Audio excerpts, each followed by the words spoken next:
Hello everyone.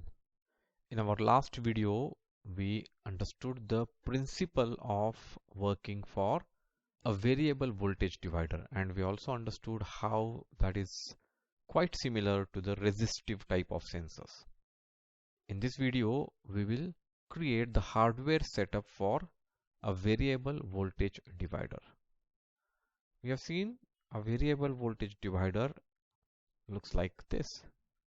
Terminal 1, 2, 3, between these terminals we have the potentiometer, and we have given the supply in at terminal 1. At the terminal 3 is connected to ground, and terminal 2 is where we are going to measure the voltage.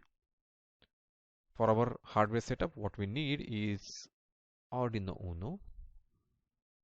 We also need a breadboard, and we need a potentiometer.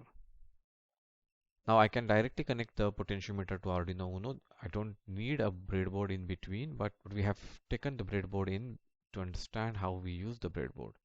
So in a breadboard, if I want to connect two lines, I need to connect them horizontally like this. These 5 holes are connected internally, whereas vertically they are separate.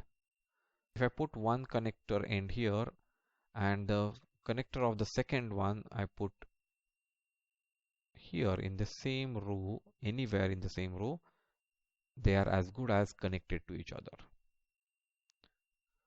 So to create a circuit, we need the positive supply. So let's take the 5 volt from Arduino, connect it to the breadboard, and from the same row, that is any of these holes here, from there we will connect another connector to the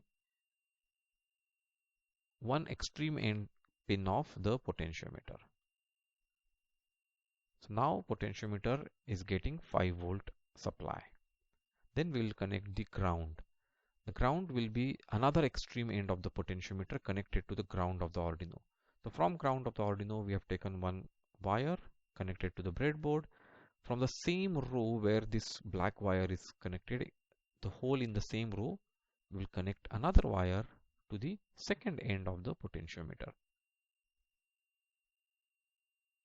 Now we want to read the values of voltage, the V out.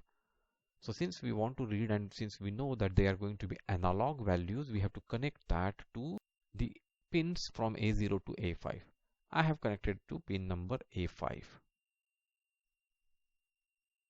So I can directly, I could have even ground, I could have directly connected. The 5 volts also I could have directly connected, but just to understand the breadboard functioning, we have connected them through breadboard. While to show you that we can connect it directly, I have connected the V out directly to the pin A5. So this is the hardware setup for our variable voltage regulator.